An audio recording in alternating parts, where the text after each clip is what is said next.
Hello, my name is Devlin. Today, I'll be taking over Snowlight's Warcraft University, a YouTube series intended to give new and mid-tier players simple concepts towards playing World of Warcraft at a higher level.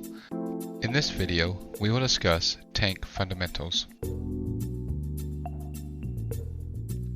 Tanking is the single most critical role within group content in World of Warcraft. If the tank is good, it significantly increases the likelihood for success of the whole group. A poor tank, however, can result in a swift and less than desirable result for the other party members. Based on this, the mindset of the tank should be different than a DPS player, more like an orchestra conductor or choreographer, where you are guiding both the friendly and hostile targets in an orchestrated dance and putting everyone in a position to contribute to the dance.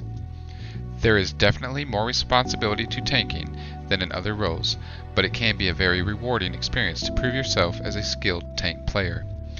So with that in mind, let's look at some of the fundamental terms and concepts for tanking. In order to fulfill your role as tank, you need to convince the boss to focus its attacks on you, and not the squishable party members known as healers or DPS. In order to keep the bad guy's attention, you need to have more aggro, or threat, than the other players.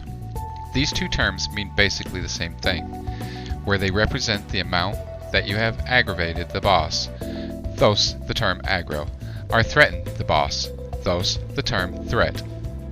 Tanks automatically generate more threat than DPS characters, even though their DPS is lower, so you will want to make sure you're using the right abilities to deal damage throughout the fight.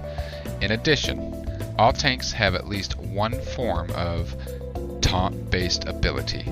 This is usually a single target ability that will catapult your character's threat to the top of the table, 10% higher than whatever the previous highest threat was on the table.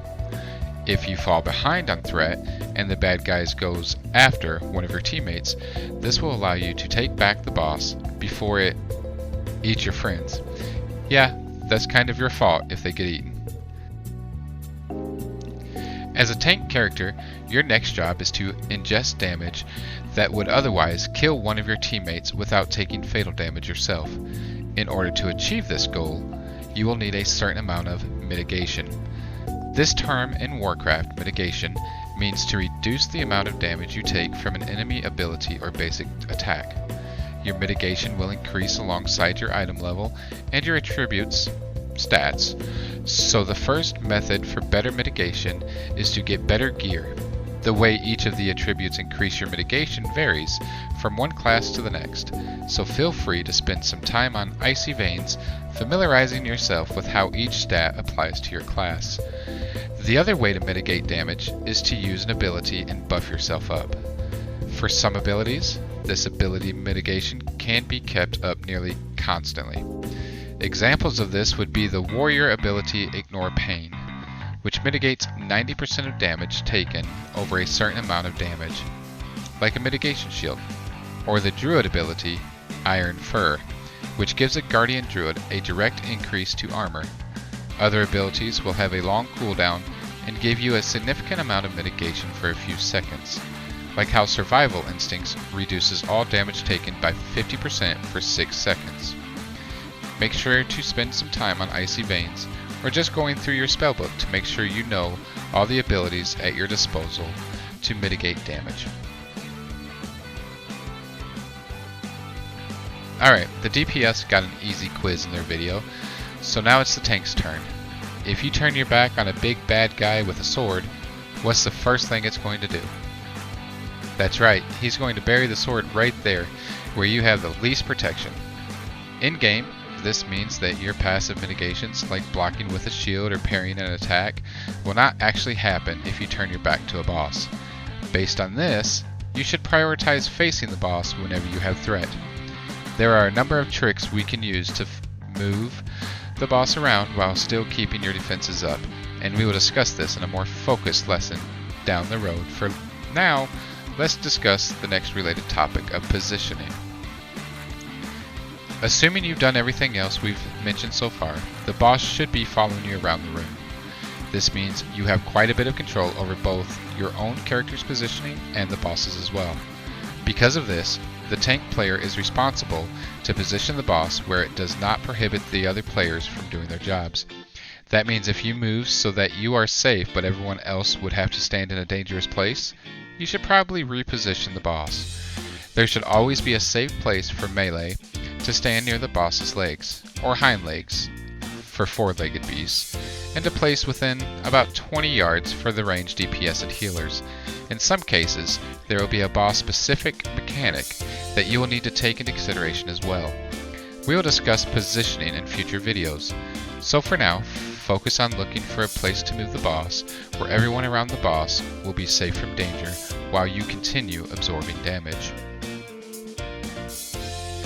When you are in 5-man content or less, like dungeons, you'll be the only tank character absorbing the majority of the damage from the bad guys.